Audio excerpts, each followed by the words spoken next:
Good morning, everyone. Thank you for joining our February 2023 OC HMIS user meeting. Please enter your agency chat box. Please enter your agency name into the chat box so we can take attendance.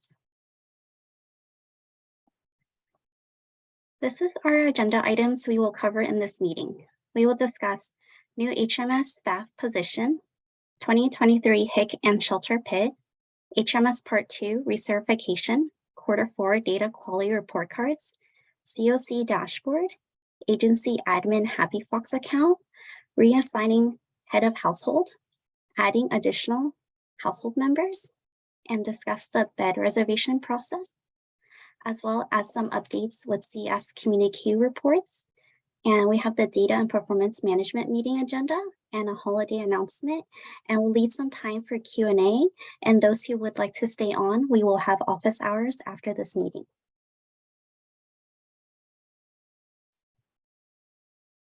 We have an open position for an HMS support specialist. So please feel free to review the job description if you're interested in joining our team or may know someone who would like to join. Thank you. The 2023 HIC and Shelter PIT is officially underway. So the next phase would be reviewing the HIC draft forms that have been sent to all agency admins. For those who are participating in HMIS, you would have received the draft HIC form as well as a draft PIT report, which is uploaded into your Dropbox. We ask that you review the HIC form to verify that the information collected is accurate. If it is accurate, then you would not have to make any corrections, but if there are some updates, please make corrections to the form and add a note at the very end to notify us the updates that you made. Regarding the PIT draft report, please review to make sure that it is accurate and it is counting all the clients that were active on the night of the PIT. If there are any corrections, please go into OC Clarity and make those corrections in Clarity and rerun the report to upload into Dropbox. And for agencies that are not participating in the HMIS, you would have also received a draft HIC form for your review. And you will also need to provide the HIC client form as well as the PIT answer form into Dropbox for our review. This is all due February 10th, and please review the email that went out to you. It will give you more details on what is expected of each agency to submit February 10th.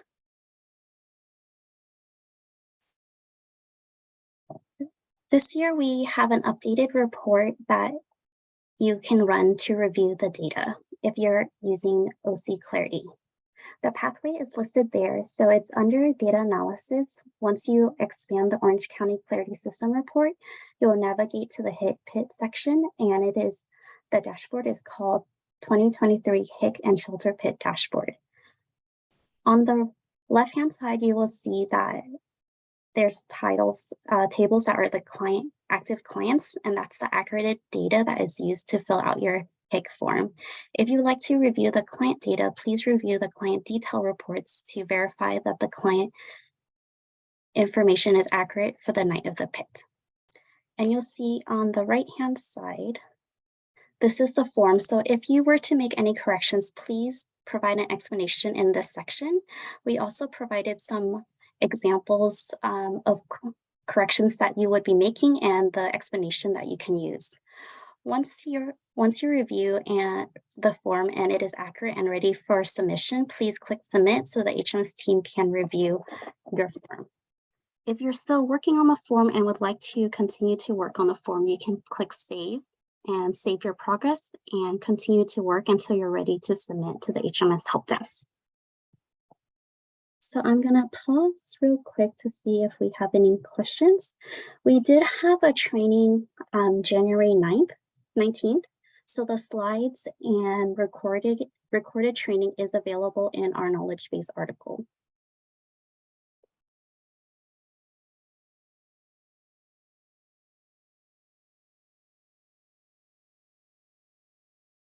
I don't see any questions right now, so we'll move forward, but feel free to add a question or save your question for the Q&A. Thank you. HMS Part 2 Recertification extension. So we've noticed that only about half of the HMS users have completed the HMS Part 2 recertification. So we wanted to provide an extension to February 10th for all the users to complete the training. After February 10th, users' account will be locked and you will need to complete the recertification to regain access to HMIS. So I encourage all the agency admins to please work with your users to make sure that they meet the deadline of February 10th to complete their HMS Part 2 recertification. Just real quick, if I may. Yes, go ahead.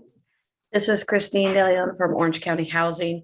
I did complete the certification myself. I am the agency administrator, and I submitted the form. Typically in the past, when we've done that, we receive an email confirming the form was received. And then in the past, we would get a rating or, an answer sheet saying, how well that was done. I haven't received either, so I'm worried that communications are broken right now. For Christine, I will look for your ticket and make sure that we receive your ticket and give you a confirmation. So I will follow up with you after this meeting. Thank you for bringing that up. And for any agency admins who've been setting in users recertification in the last couple of days, we want to thank you in advance for your patience as we have experienced an influx of those tickets. So we are working our way through providing confirmation that we received it and working to grade those recertification.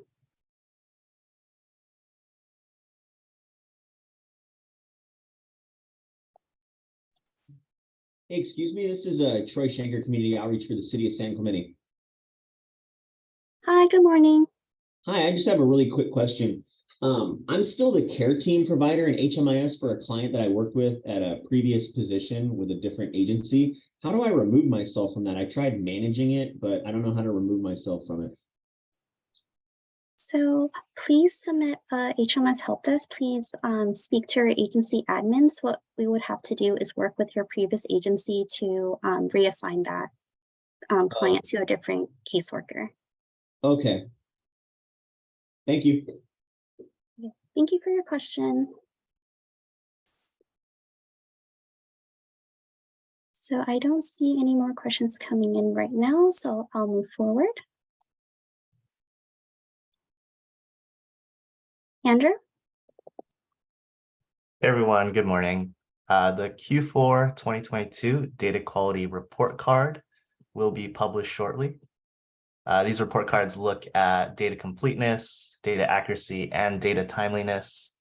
And you'll be able to review these report cards when they're published on our website, and you'll be able to review your agency's data as a whole, as well as by project level. As always, we really appreciate your continued support in making these data quality report cards by making those data quality corrections every quarter. If you have any questions regarding the data quality report card, feel free to leave it in the chats, but that's it for now.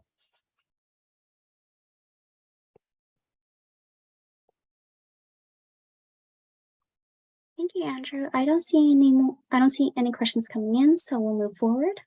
Diana? Good morning, everyone. For the CoC dashboard for Q4, it is now published and available for your review.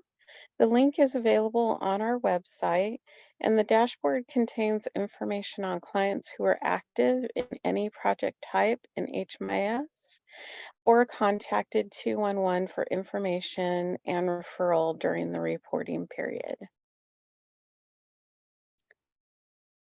Okay, next slide, please.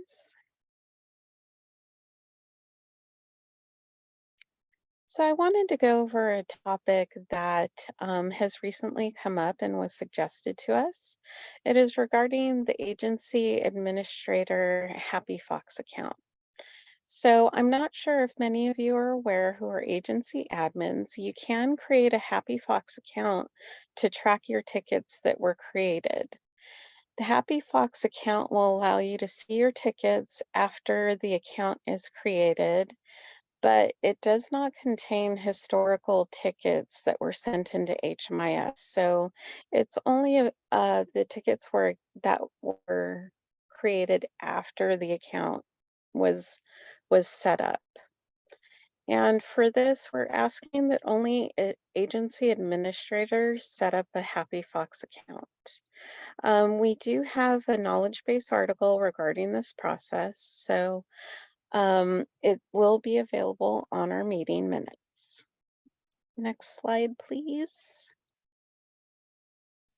So to set up your Happy Fox account, there are two ways that you can get to this link. There's a link that is available on our knowledge base article that directly goes to the registration page.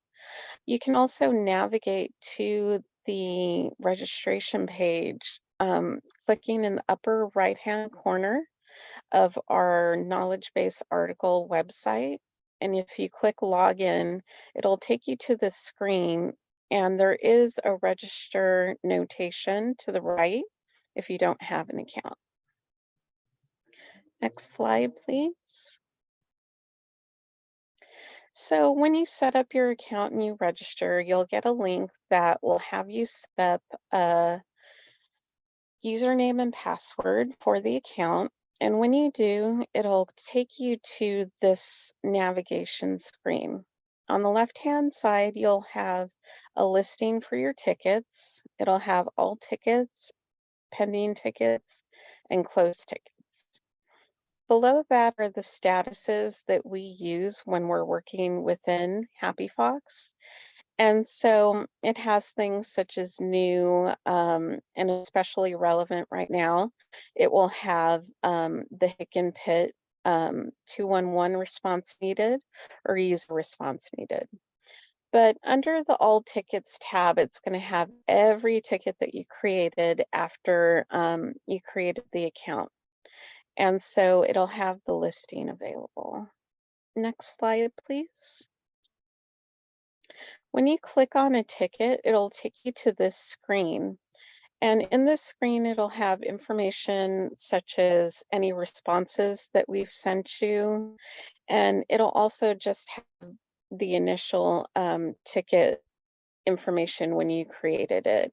And so if you need to respond to us, you can hit the reply button, and then it'll pop up this dialog box, and you'll be able to type in whatever response you need. For example, asking us on a status, or you have to add some information to the original ticket. So I think this is a handy way for you to manage tickets that are sent into us. And that way it's in one central location that you can view all your tickets and you don't have to hunt through your email address. So again, this is only available to agency administrators. And as I said, we'll have the knowledge base article available in our meeting minutes on how to exactly set up a Happy Fox account. Any questions? I have a comment. This is Carmen. This is great. It's a game changer for me. As you know, we have a lot of users at Mercy House with HMIS accounts. So I'm submitting a lot of tickets, and it's really timely because of the Hick 2. So that's my comment. Thank you for that. I have some questions. So when you send, first of all, is this knowledge base article part of, or this part of the agency admin training? Is this something that is made available to all agency admins? The reason I'm asking because I didn't know about it before, I asked about it. Yeah, it's not part of the training course.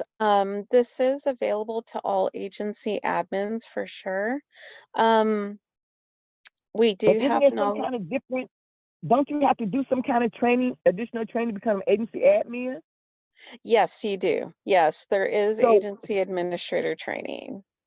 So I'm suggesting that this would be helpful as part of the training, or put in there somewhere, because for people who have a lot of agency admins who have a lot of HMIS users, this is invaluable.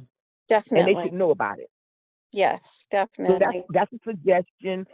Then when you guys send ticket responses, Mhm. I'm noticing that there's a little thing at the bottom that says, if you would like to see your ticket, click on this Cognito form link. What is Mhm. that about, and how does that differ from Happy Fox? So the Cognito form is what we use to sort of track, account setups, the recertification tests and things like that. And it also relates to any projects you might set up, services, things like that. So Cognito is sort of our way to organize all of that information. And so, for example, for the HIC and PIT, all of our HIC forms are in Cognito. And Right. so it's just an easy way for us to sort of keep the forms separate and have that information available to you as an administrator to review. And so when you submit, say recently with the recertification, you'll be able to see the Cognito form that you submitted, and you I'm can not click able on. to. You're That's not able that's to? not. No, that's not happening. So what happens is, for myself, when I click on those Cognito form links, it Mhm. takes me to a screen where I have to create a Cognito account. And then once I create the Cognito account, I still don't see whatever form that you guys are Mhm. referencing in the ticket that you sent me. Mhm. Okay. So it's confusing. Yeah, understood. I'll take a. We can do this offline or something. I'm just bringing it to your Yeah. attention. We don't right now. I did send an email to Aaron about this, and I did also submit a ticket regarding my inability to see the certification form once it's sent in. Okay. And so if we can take it offline and discuss further.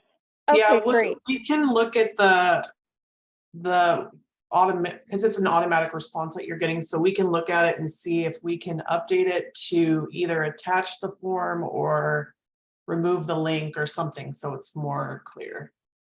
Yes, exactly. Yeah, because you guys do send me. You send when for all the recertifications, you do send an email ticket response. So I actually have that in a separate email. Mhm. Okay. The whole form is what I'm trying to say. So it's so that link that's supposed to take me to the form, it doesn't take me there. And it's kind of like it's duplication of effort, because you send out a ticket response when I put in a recertification ticket that shows the whole form. Okay, we'll look at that. Okay, thank you.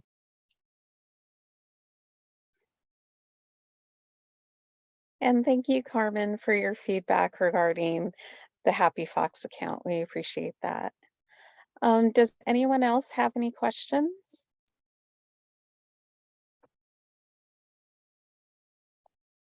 Oh, I have one more question. So when you create a ticket, you can CC someone. Mhm. How does that affect the Happy Fox account? If the person that's being CC'd is also an agency admin, will that ticket also show up if they have a Happy Fox account? Oh, that's a good question. I'm not sure. I'd have to do some testing and figure that out. I'll definitely let you know, though. Okay, because I have about 4 agency admins in my organization. Yes. Hmm. Okay, thanks. Mm-hmm. Any other questions?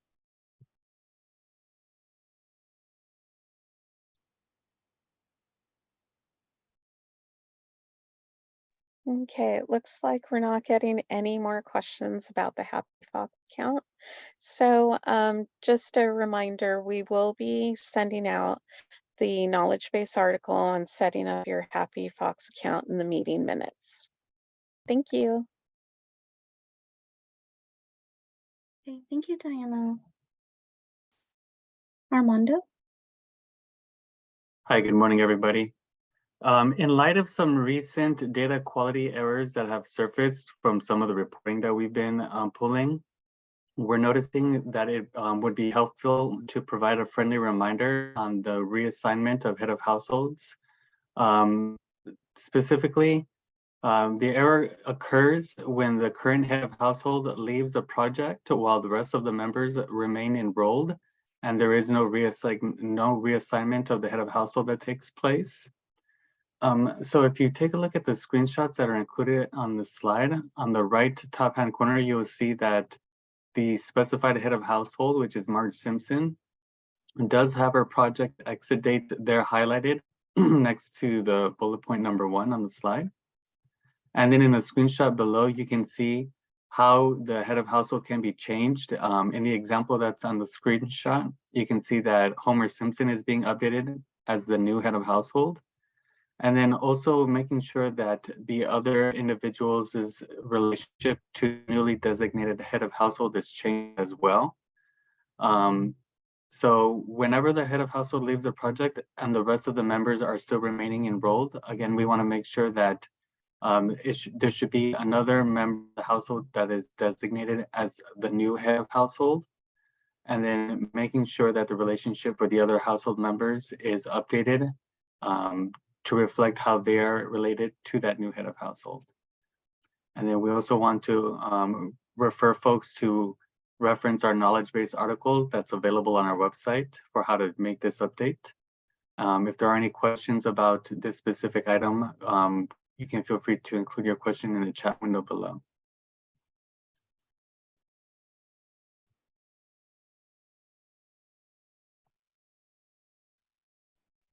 If nobody has any questions around how to reassign a new head of household, we can move on to the rest of the presentation. Yes, so I don't see any questions coming in, but I think we're gonna move on. Erin, would you like to share your screen? Yes. So I'll stop sharing if you want to share, Erin.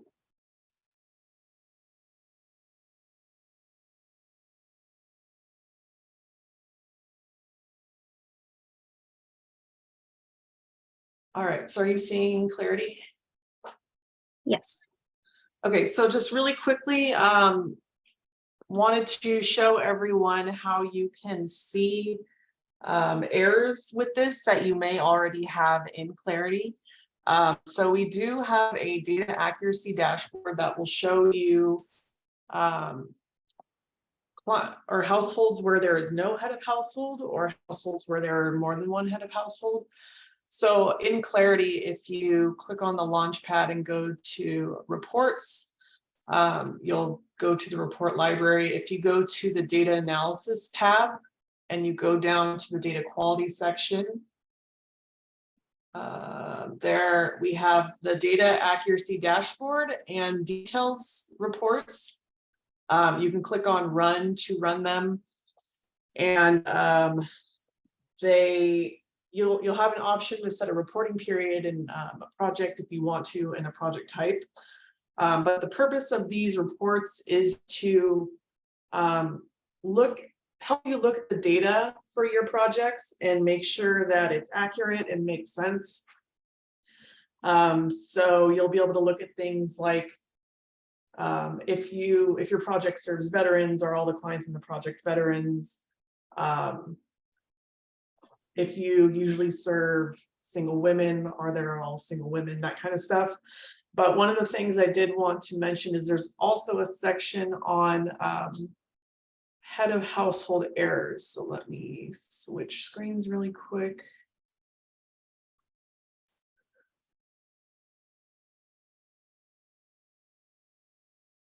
Okay, so when you pull the dashboard, there's a lot of different looks on it, but it's about halfway down and you will see these here.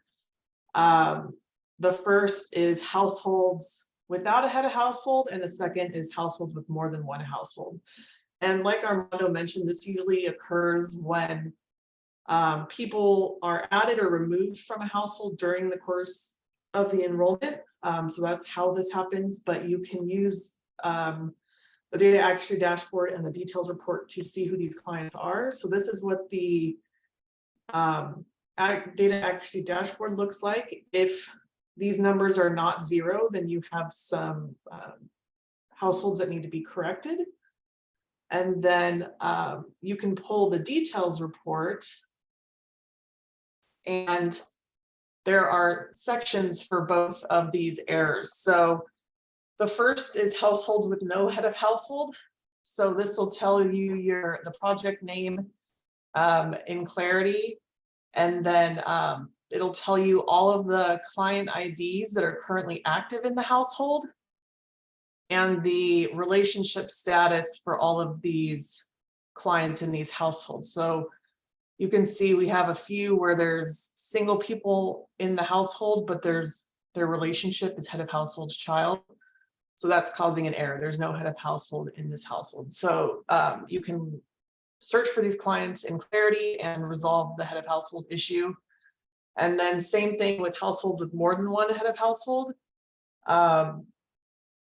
It'll tell you the project name, and then it'll tell you the list of head of households in the household, so that you can figure out which one you want to remain the head of household and which you would like to remove. So hopefully that will help you find errors with these clients, and so you won't have to worry about this at report time. This can just be a normal part of your process. And that's it for me. Yeah, thank you, Erin.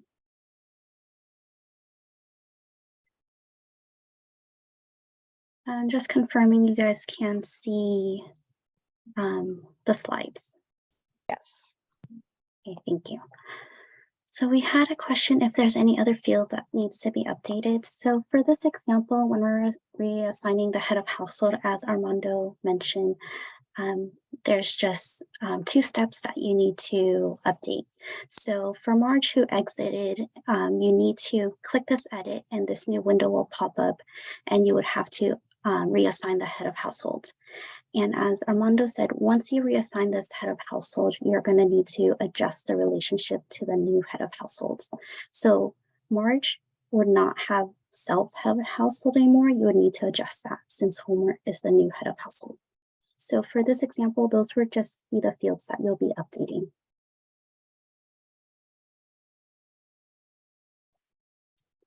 So thank you for your question. I don't see any more coming in, so we'll move forward.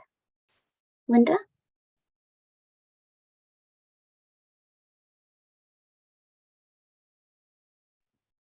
Good morning, everyone. So as everyone is completing the recertifications, one thing that we noticed that has been an ongoing issue is step 9. Step 9 asks to enroll client 3 into project 1. This is the same project that you initially enrolled client 1 and client 2 into, and to make sure that client 3 is in the same household as client 1 and 2. So we just wanted to go over that process just to ensure that users understand how to properly enroll a client into an existing enrollment with their global household. So if you want to enroll an additional client to a project where the household members are already enrolled, you would need to enroll the client from the programs page of the household members that were already enrolled. You should not enroll the client from their own programs page. This is because by doing so, the client would be enrolled as an individual, which means that the client would be alone in the project enrollment. And then we also want to make sure that prior to the enrolling the client into the project, that the client must be added to the global household first. So in this example, I would like to enroll Superman in one of the projects that Superwoman is already enrolled in. So the first thing that I want to do is search for the client's name and then click on the icon, the edit icon. we're going to go ahead and open Superwoman's record just to verify that Superman is already part of the household. And you can see that on the right-hand side of the screen. Then for step 3, you go into the programs tab of Superwoman's record and then select the edit button next to the project that you would like to enroll Superman in. So in this case, I would like to enroll him into the ESG funded homeless prevention training project. Then you would go to the history tab, select the add button next to the program group members at the right of the screen.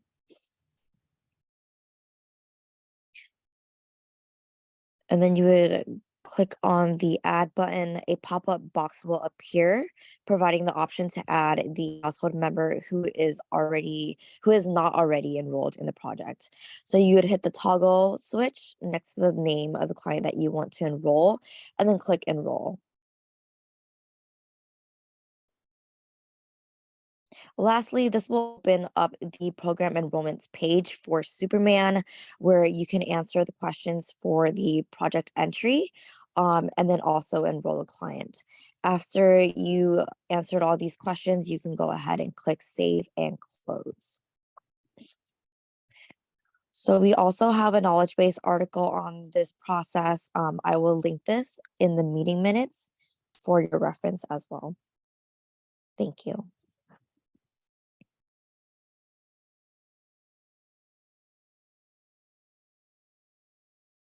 Thank you, Linda. I don't see any questions coming in, so we'll move forward for now. Heather? Good morning, everyone. Today, I'm going to discuss the bed reservation process. So in HMIS, the bed reservation system is available for both family and individual CES. The access point has a responsibility for adding clients to the bed reservation system and keeping them active for clients looking for emergency shelters or transitional housing. So today I'm going to review the HMIS process to add a client and keep them active. Next slide, please. So the first step is to ensure the household is enrolled in the individual CES or family CES project. In the client profile, click on the History tab and use the advanced search option to easily find the enrollment. You can see this example in the screenshots included to the right. So click the coordinated entry toggle to see only CE coordinated entry related items. And then to further refine your search, you can go up to type and narrow your search even more. And I put in programs to only see coordinated entry programs. And I can see that this client has an enrollment and they are active. So the next step is to upload the head of household's homelessness verification into HMIS.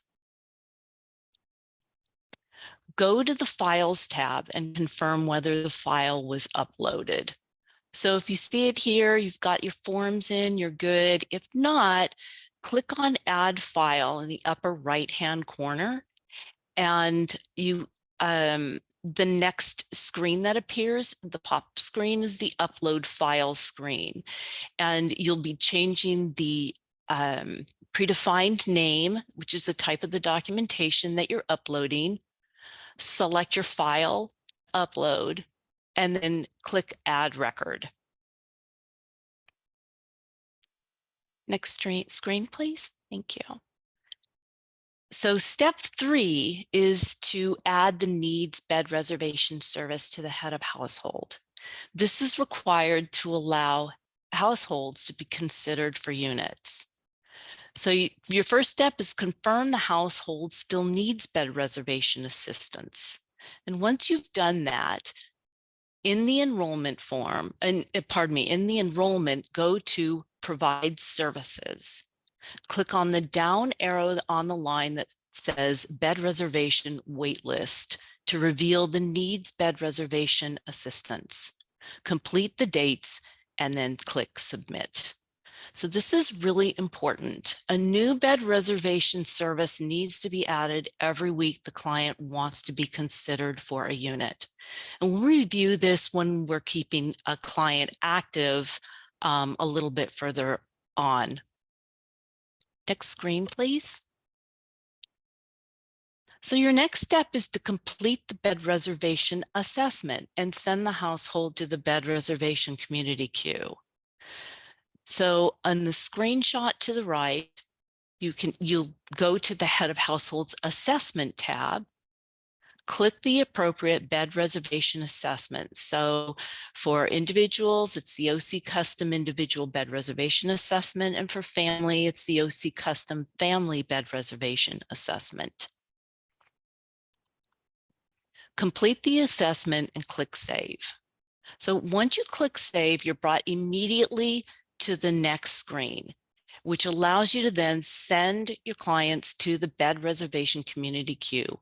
So you move the toggle next to bed reservation and then click Refer directly to the bed reservation community queue. And then the final step is to add a current living situation. We'll not go over that process for this presentation, but you can refer to the KB entitled Completing Current Living Situation Assessment. Next screen, please. So after you've added your clients to the bed reservation after the first week, it's important to keep your clients active if they still need bed reservation assistance the next week. So confirm the household still needs bed reservation. Be in regular contact with your clients to make sure that you know what their needs are.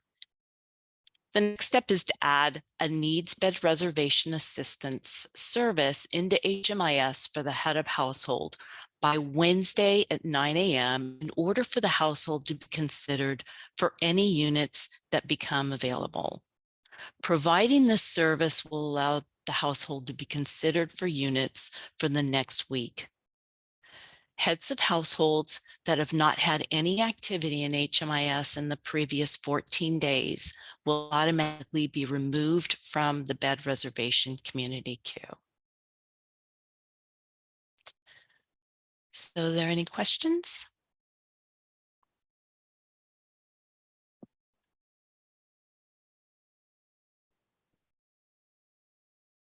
Okay, great. Thank you, Okay. Heather. As Heather mentioned, we do have a knowledge base article that goes into more details with the different steps. So we include that into the meeting minutes so that you can review that KB. And if you do have questions after reviewing the KB, feel free to reach out to your agency admin and they can provide support. And if needed, they can escalate the question to the HMS help desk. So thank you, Heather. We'll move forward. If you could share our updated community queue reports. There are 4 new coordinated entry community queue reports available on the data analysis tab.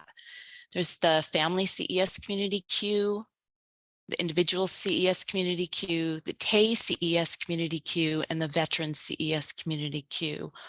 And they all have the words new at the end of the report. Those are identified on how they are identified on the data analysis tab.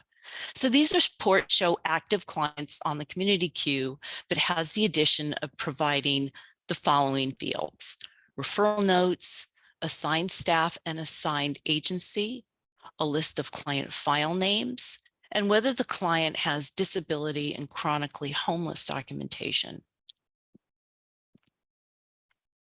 You can find a description of these and other CES reports on the Coordinated Entry Reports KB, which will be provided in the link after this meeting.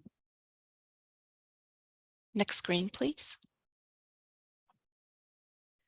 So in addition, all Coordinated Entry report names are being renamed with standard prefixes, so reports will be ordered by CES component. The purpose is so that users can easily find reports related to the CES component they're interested in.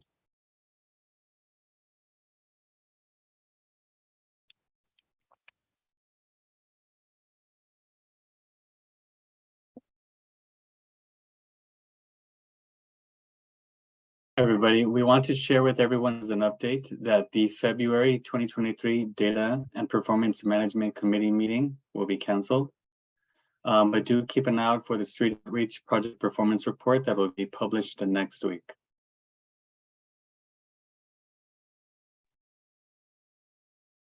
Elizabeth, we got a question about the Needs Better Reservation Assistance Service. The question for the Needs Better Reservation Assistance Service, do we or do we not change the dates? Also, is it after 7 or 14 days of inactivity that they'll be exited from the Better Reservation queue?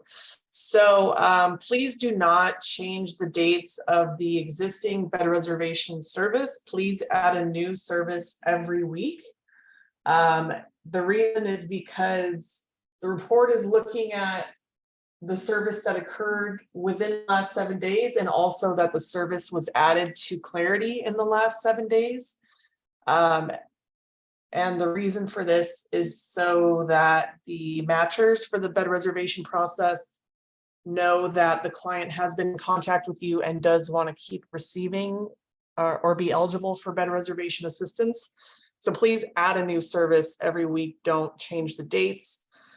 The second part of the question about the inactivity. So the inactivity is now, if they haven't had any activity in 7 days, they are removed from the Better Reservation queue. It was 14 days in the past, but it was changed to 7 days again to make sure that clients that are still interested in Better Reservation assistance are being updated. And so we're not matching clients that no longer want assistance to opportunities.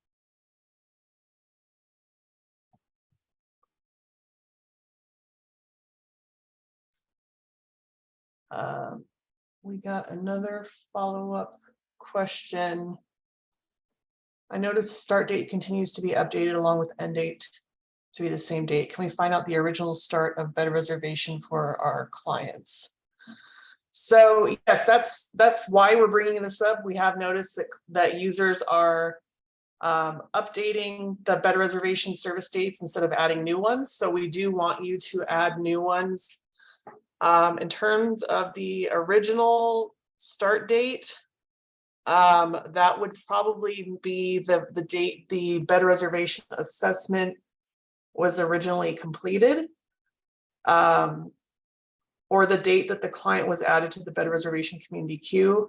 I guess it depends what you want to do with that information, but yes, we can see those dates.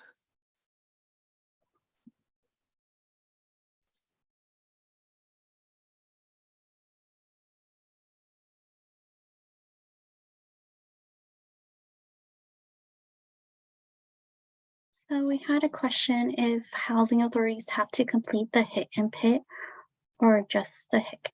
So depending on your projects, I believe most housing authorities only have PSH or PH projects, so you'll be filling out the HIC form. You should have received an email with the forms and further instructions on which forms you should be submitting. Hi, just an additional layer to the question. I clicked on the link for our submission form, and there was some pre-generated information under the PIT, which is why I was also asking that question. So if it was pre-generated, was that just as an example, or are those the numbers you all believe apply to our housing authority? So for that form, those are active clients within your project. The HIT report is for emergency shelter and transitional housing, so you would not have that report in your Dropbox. But for the HIC answer form, those numbers are the active clients in your project that on January 23rd. Okay. And then also, we have a lot of people, we call them tenants, participants that are on our pending form, even if they've already moved in and we've updated the move-in date. So I don't know if that's an error or if there's an additional way to remove folks from our pending tab from a referral side. So you're saying that you still have participants that are still in your pending, but they are enrolled in your project, correct? Yes. So you should submit a HMS help desk so that we can link the referral to close out that referral. Okay, sounds great. Thanks. Okay, thank you. And Armando, oh, sorry, go ahead. Yeah, since we're on the subject of housing authorities, this is Christine, Orange County Housing Authority. I have not received any emails. I know it's been referenced a couple of times in this meeting, but I haven't received any email regarding the HIC pit. So we will check our records to make sure that you get that. Thank you for bringing that up to our attention. We did prepare the form, so we'll just check our ticketing system to make sure that you receive that ticket. If not, we will forward that to you. Great, thank you so much. Okay, thank you. And then Armando, I believe we kind of jumped into questions, but could you please announce our holiday? Yes, we want to let everybody know that in observance of President's Day, the HMIS help desk will be closed on Monday, February 20th, and we'll be able to start replying to all of your tickets and questions starting Tuesday, February 21st. Okay, thank you, Armando. So we do have some time for Q&A. If you guys would like to ask us any questions about topics we discussed today, please feel free to unmute yourself or add your questions to the chat.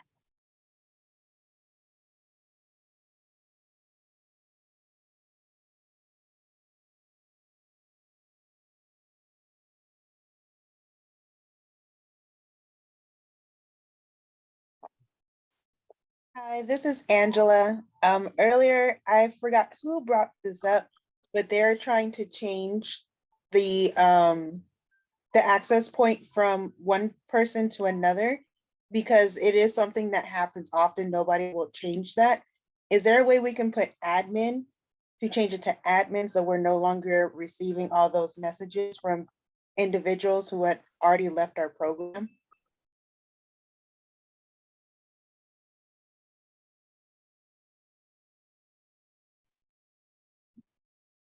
I'm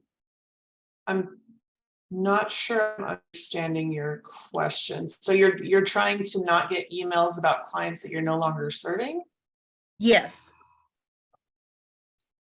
I would suggest putting in a ticket because there's a couple different places that your user account may be associated with the client record. So I would suggest putting in a ticket if there are clients that you're no longer serving so that we can reassign them to make sure you're not getting those emails anymore. Okay, thank you. Hi, this is Carmen. I have a question regarding rapid rehousing projects. So the forms, I have rapid rehousing program. I just did my first one yesterday, and it came up as having 0 people enrolled, and I'm assuming it's because these clients did not have, none of my 6 clients who were actually enrolled in the program on the night of the pit had a move-in date. Is that correct? Yes, for rapid rehousing, they have to be active in the project and have housing move date on or before the night of the account, which was January 23rd. Okay, so then I'm going to correct. So would the best way to correct that data be to run a program roster for that night for those programs, and then change the number of people enrolled and put that in as an explanation? So the you can pull the 2023 HIC and Sheltered Pit Dashboard to see which clients do have the housing move-in date and are being counted. And then, or you could run the program roster if you want to see those that don't have it.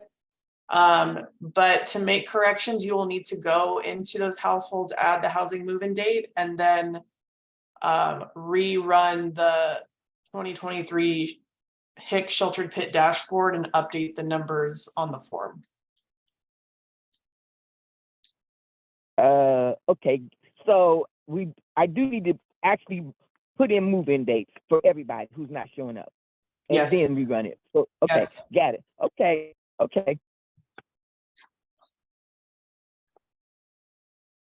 And then I also noticed that there were quite a few HIC forms that I didn't get for some of our projects.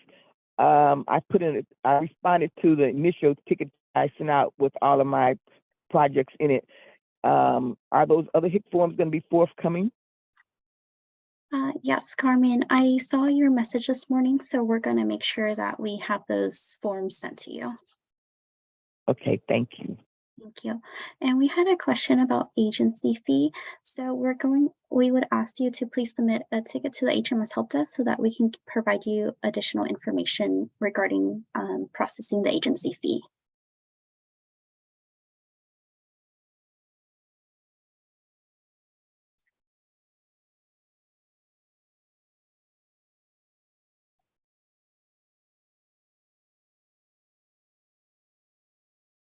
So I don't see any more questions coming in. We just want to say thank you everyone for joining us today. We will see you at our next user meeting March 1st. Those who want to stay on, please feel free to stay on as we'll start office hours.